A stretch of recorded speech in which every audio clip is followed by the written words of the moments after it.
இன்றைக்கி நாங்கள் நிறைய டிஜிட்டலில் பேசும்போது ஒரு பீரியடில் நான் வந்து சரியாக ஒரு 15 வருஷத்துக்கு முன்னால் ஒரு சர்வே கண்டக்ட் பண்ணும்போது 20 வயதிலிருந்து 40 வயதுக்கு உட்பட்ட பெண்கள் வீட்டில் உள்ள எஃப்எம்சிஜி கன்சியூமர் ப்ராடக்ட்லாம் எடுக்கும் போதோ ஒரு நுகர்வோர் டிசிஷன் எடுக்கக்கூடிய விஷயத்தையோ முடிவு செய்யக்கூடிய க்ரௌடாக வந்து 20 வயதுலேருந்து 40 வயது வரைக்கும் உள்ள பெண்கள் இருந்தாங்க. அவங்களுக்கு என்ன மாதிரியான நிறங்கள் பிடிக்கும் அப்படின்னா சர்வே எடுத்து அதற்கான பொருட்கள் அதற்கான வியூகங்கள் அமைக்கப்படும், ஸ்ட்ராட்டஜி பண்ணுவோம். ஆனால் கடந்த ஒரு 5 வருடத்தில் எடுத்தது 10 வயதுலேருந்து 20 வயதுக்கு உள்ளதான் முடிவுகள் எடுக்கிறாங்க. அவங்க தான் ஒரு குடும்பத்துக்கு ஒரு வீட்டுக்கு என்ன செய்யணுன்ற முடிவு எடுக்கிறது அந்த 10 வயதுலேருந்து 20 வயதுக்குள்ளே தான் இருக்காங்க. ஈவன் இன்னைக்கு இந்த கடந்த எலெக்ஷனில் பார்க்கலாம், இதில் இன்ஃப்ளூயன்ஸ் பண்ணது எல்லாமே இளைஞர்களாக இருந்திருக்காங்க. அவங்க பேரண்ட்ஸை இன்ஃப்ளூயன்ஸ் பண்ணது கூட இளைஞர்களாக இருந்திருக்காங்க. நான் சொன்னது இந்த 20 வயதுக்கு உட்பட்டவங்க டீன் 13 to 19 அந்த டீன் ஏஜ் பீப்புளுக்கு வந்து நிறைய இன்ஃப்ளூயன்ஸ் பண்ணவங்களாக இருக்காங்க.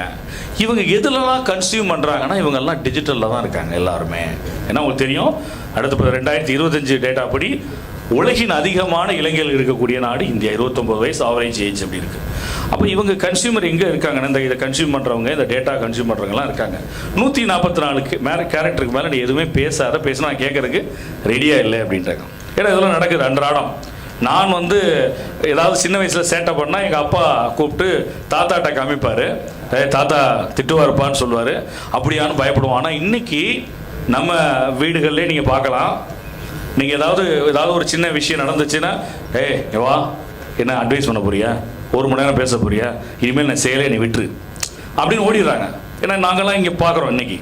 அப்போ அந்த அளவுக்கு புரியக்கூடிய தன்மை வந்து டீப், அதாவது அவங்களுக்கு வந்து ஷார்ப், அதை வந்து என்ன சொல்லுவாங்கன்னா லேசர் பிரெயின் அப்படின்னு சொல்லுவாங்க. அந்த பிரெயின் வந்து ரொம்ப லேசர் பிரெயினாக அவங்களுக்கு ஷார்ப் ஆகிட்டே இருக்குது அப்படின்னா முடிவெடுக்கக்கூடிய தன்மைகள், புரிந்து கொள்ளக்கூடிய தன்மைகள்லாம் அவங்களுக்கு கூட்டிகிட்டே இருக்குது. நம்ம ப்ராசஸ் பண்ணும் போது -9 -8 -7 போட்டு நியூட்ரலுக்கு வந்து திங்க் பண்ணோம். அவங்க திங்க் பண்ணுறது 10 20 14 தான் திங்க் பண்ணுறாங்க. அந்த அளவுக்கு அவங்களால ஈஸியாக புரிஞ்சு கொள்ள முடியுது. அவங்க இவ்வளவு வேகமாக புரிஞ்சு கொள்ளக்கூடிய தன்மை அவங்க இருக்குன்னு புரிஞ்சு கொள்ள தன்மை நமக்கு இல்லாமல் இருக்குது. நான் சொல்ல 50+ சொல்கிறேன், 40+ 50+னா அவங்க இவ்வளோ வேகமாக சிந்திப்பாங்க, புரிஞ்சுக்கிடுவாங்கன்னு. அதை புரிஞ்சுக்கிறதுக்கே நம்மளால் முடியாமல் இருக்குன்றதான் உண்மை. அப்போது இதை விட அதிகமாக அவர் ஏஐ பற்றியெல்லாம் நிறைய சொன்னாங்க. எனக்கு என்ன சொல்லுவாங்கன்னா, எதெல்லாம் நீங்கள் ஏஐ வச்சு ரீப்ளேஸ் பண்ணலையோ ஏஐ உங்களை ரீப்ளேஸ் பண்ணிடும். எந்த ப்ராசஸ் எல்லாம் நீங்கள் ஏஐ வச்சு ரீப்ளேஸ் பண்ணலையோ ஏஐ உங்களை ரீப்ளேஸ் பண்ணிடும் அப்படின்ற அளவுக்கு சொல்கிறாங்க. நீங்கள் ஏஐடைய பரிணாமம் வளர்ச்சி மெட்டாவர்ஸ் எவ்வளோ பேருக்கு தெரியும்? இனி அதில் வாழ போகிறாங்க, மெட்டாவர்ஸில் வாழ போகிறாங்க. இன்றைக்கு ஒரு மிக அழகாக சொன்னார், ஒரு 180 மணி நேரம் ஆடியோ ஒரு ரெக்கார்டிங் இருந்துச்சுன்னா அதை வச்சு அந்த கேரக்டரை ரீபில்ட் பண்ணிட முடியும், திரும்ப அவரை உயிர்ப்பித்து கொண்டுற முடியும் அப்படின்ற அளவுக்கு ஒரு 180 மணி நேர ஆடியோ இருந்தால் அதை எடுத்துட முடியும்னு சொல்லி மிஸ்டர் இளங்கோ சொன்னாங்க. அந்த மாதிரி ஏற்கனவே மறைந்த கேரக்டரை இன்றைக்கி தட்டி எழுப்பி அவர் எப்படி அந்த மேட்ச் பண்ணுறதுக்கு 80% மேட்ச் பண்ண முடியும் ஒரு பொலிட்டிக்கல் கேம்பெயின் அப்படின்றது மாதிரி சொன்னாரோ அந்த மாதிரியான சாத்தியங்கள் இருக்குது. நான் இதை சொல்கிறது எல்லாமே நமக்கு உள்ள ஆப்பர்ச்சுனிட்டி, திரு ஆனந்தன் அவர்கள் சொன்ன ஆப்பர்ச்சுனிட்டி உண்மைதான். இன்றைக்கு ஓட்டர்ஸ் ஆகட்டும், இன்றைக்கி கேண்டிடேட்ஸ் ஆகட்டும், எல்லாருமே இந்த மாடலுக்குள்ளே கட்டாயமாக வந்துடுவாங்க அப்படின்றதுனால இந்த ஆப்பர்ச்சுனிட்டி உண்மையாகவே இருக்குது அப்படின்றது.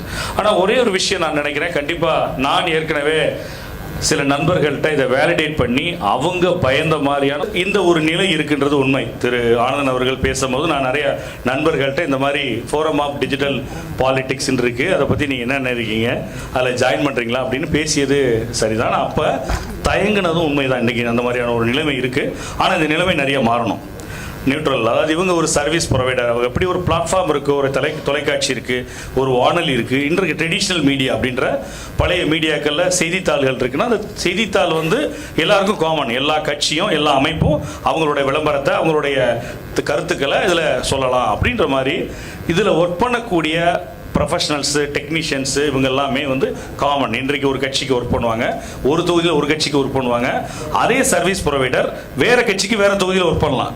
மிஸ்டர் ஆனந்த் இன்னைக்கு ஒர்க் பண்ணுறாருன்னா பிஜேபி பார்ட்டிக்கு ஒரு தொகுதியில் ஒர்க் பண்ணுவார், டிஎம்கே பார்ட்டிக்கு வேறு தொகுதியில் ஒர்க் பண்ணுவார், ஏடிஎம்கேக்கு வேறு தொகுதியில் ஒர்க் பண்ணலாம். இதெல்லாம் சரியாக நம்மளாம் அதை பிஸ்னஸாக மட்டும் பார்க்குறோம். மிக அழகாக அவர் வந்து கான்டாக்ட் செட்டிங் பண்ணார். இது வந்து ஒரு பொலிட்டிக்கல் மேடை இல்லை, நம்ம மக்களுக்கு நாட்டுக்கு நல்லது செய்கிறதா பேசுகிறது மேடை இல்லை. அது தனிப்பட்ட முறையில் செய்வோம். ஆனால் இது முழுக்க முழுக்க பிஸ்னஸ் ஃபோரம் தான். இதில் நம்ம எல்லாருமே அரசியலில் பிஸ்னஸ் பண்ண போகிறதில்ல, அரசியலை வச்சு பிஸ்னஸ் பண்ண போகிறோம் அப்படின்றது மிக அழகாக அந்த இதை கருத்தை அழகாக சொன்னார். இப்போது இந்த மாற்றம், இந்த டிரான்ஸ்ஃபர்மேஷன் இன்றைக்கு காலத்தின் கட்டாயம், அதுக்கு மிகப்பெரிய ஒரு அஸ்திவாரம் போடப்பட்டிருக்கு. அப்போ இது பெரிய ஆப்பர்ச்சுனிட்டியாகவும் இருக்குது அப்படின்றது மறுக்க முடியாத உண்மை.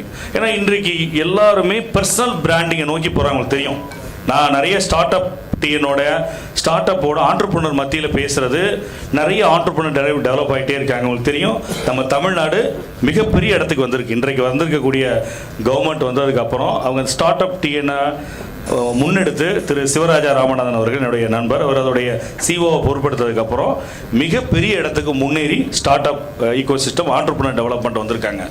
அப்படி வந்துக்கிட்டே இருக்கிறது நல்லது தான். ஆனால் என்ன நடக்கும்னா, இதற்கு முன்னால் ஒரு பிராண்டில் நிறைய ப்ராடக்ட் இருந்துச்சு நண்பர்களே, இனிமேல் ஒரு ப்ராடக்ட்டுக்கு பல பிராண்ட் இருக்கும். அப்போ காலத்தின் கட்டாயம் பர்சனல் பிராண்டிங் மஸ்ட் ஆயிரும். ரெப்புடேஷன் மேனேஜ்மெண்ட்டு, ஒரு தனிநபர் யார் ஃபவுண்டரோ அந்த ஃபவுண்டரை பற்றியான பிராண்ட் பில்டிங் இன்றைக்கி அவசியமாக மாறிடும். அந்த ஃபவுண்டருடைய, அந்த ஆண்டர்பிரினருடைய பர்சனல் பிராண்டு தான் அவரோட ப்ராடக்டையோ சர்வீஸையோ விற்கக்கூடிய முக்கியமான காரணியாக மாறும். இது ஆண்டர்பிரினருக்கு இருக்கலாம், ப்ராடக்டை சர்வீஸை பண்ணுறவங்களுக்கு இருக்கலாம், ஆனால் பொலிட்டீஷியனுக்கு அதுதான் பிராண்டு, அவர் தான் பிராண்ட். ஸோ அவர் தான் பிராண்டுனா இன்றைக்கி ஒரு 10 வருஷத்துக்கு அப்புறம் இருக்க போகிறோம். இல்லை என் பையன் இனிமேல் அரசியலுக்கு வரப்போகிறான், பையன் பிறந்தோன்னே நீ இன்சூரன்ஸ் போடுறீங்களே இல்லையே, கேம்பெயின் பண்ண ஆரம்பிச்சிடணும் குழந்தை பிறந்தோன்னே.